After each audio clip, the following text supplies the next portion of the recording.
Hello students, Divyam here from PU Stack. This is fifth lecture of history chapter Novels, Society and History. इस lecture में हमारा topic होगा Women and the Novel. तो फिर आइए let's start.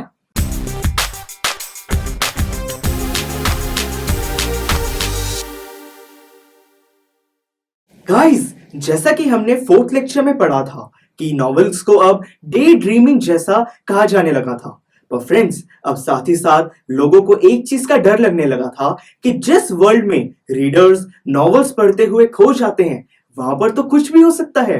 मतलब कि जो नॉवेलिस्ट हैं, जो राइटर्स हैं, वो अपने रीडर्स को इन्फ्लुएंस करने के लिए कुछ भी लिख सकते हैं. तो इसके लिए बहुत सारे आर्टिकल्स लिखे गए जिसके अंदर ये कहा गया कि हमें नॉवेल्स के इमोरल इन्फ्लुएंस से दूर रहना चाहिए. और यही रीजन था कि अब जो पेरेंट्स थे वो अपने बच्चों को नॉवेल्स नहीं पढ़ने देते थे, और साथ ही साथ जो यंग पीपल थे वो नॉवेल्स अब छुप छुप कर पढ़ने लगे थे.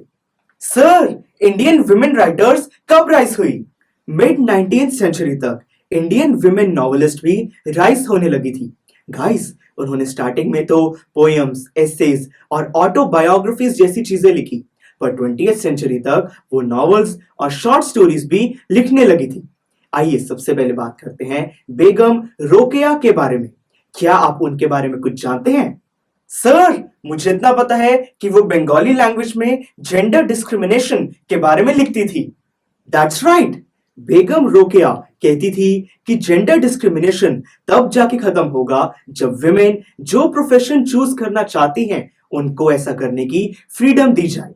उन्होंने एक नॉवल लिखी जिसका नाम था पद्मार्क. उस नॉवल में भी उन्होंने विमेन रिफॉर्म्स को डिस्कस किया है. क्या आप जानते हैं उन्होंने एक इंग्लिश नॉवल भी लिखी थी जिसका नाम था सुल्ताना's ड्रीम. सर, मैंने ये नॉवल पढ़ी है. इस नॉवल में एक इमेजिनरी कंट्री है जिसका नाम है लेडीलैंड. वहां पर जो विमेन हैं वो रूलर्स हैं और मैन वर्कर्स हैं. You're right guys. कहा जाता है कि उस टाइम जो मेन थे वो विमेन को ना तो नॉवल पढ़ने देते थे और ना ही नॉवेल्स लिखने देते थे. घोष जया, जो कि एक और इंडियन विमेन नॉवेलिस्ट थी, उन्होंने ये एक्सेप्ट किया था कि वो राइटर इसीलिए बन पाई क्योंकि उनके हस्बैंड ने उनको सपोर्ट किया. फ्रेंड्स, ये वही टाइम था जब लोअर कास्ट पर भी नॉवेल्स लिखी जाने लगी थी.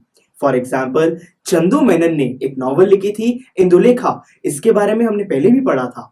उसके अंदर जो हीरो और हीरोइन थे वो नंबूथिरी ब्राह्मण्स और नायार्स के बीच में कास्ट डिफरेंसेस को डिस्क्राइब करते हैं. सर, क्या उस टाइम कोई लोअर कास्ट से नॉवेलिस्ट राइज हुए? बिल्कुल हुए. पोथेरी कुंजाम्बू एक केरला की लोअर कास्ट से बिलोंग करते थे. उन्होंने एक नॉवल लिखी थी जिसका नाम था सरस्वती विजयम. उसमें उन्होंने कास्ट ऑपरेशन को डिस्क्राइब किया है. एक और फेमस नॉवेलिस्ट थे जिनका नाम था एडवाइता मल्ला बुर्मन. वो एक लोअर कास्ट फिशर फोक कम्युनिटी से बिलोंग करते थे. क्या आप उनके बारे में कुछ जानते हैं? सर, मुझे इतना पता है कि उन्होंने एक नॉवल लिखी थी जिसका नाम था तिताश इत्ती नादिर नाम. राइट. इस नॉवल में उन्होंने मल्लाज, एक लोअर कास्ट कम्युनिटी की लिविंग को डिस्क्राइब किया है. अब बात करते हैं एक मुस्लिम नॉवेलिस्ट के बारे में जिनका नाम था वेकॉम मोहम्मद बशीर. ये एक मलयालम फिक्शन राइटर थे, एक शॉर्ट स्टोरी राइटर थे और एक फ्रीडम फाइटर भी थे. 1982 में इंडियन गवर्नमेंट की तरफ से इनको पद्मश्री अवार्ड भी दिया गया था. तो guys, this was all about this lecture. Next lecture में हमारा टॉपिक होगा the nation and it's history. Please like, share and subscribe to PU Stack. To go to the next lecture, just click here. Thank you for your time and please do spread a word about these videos.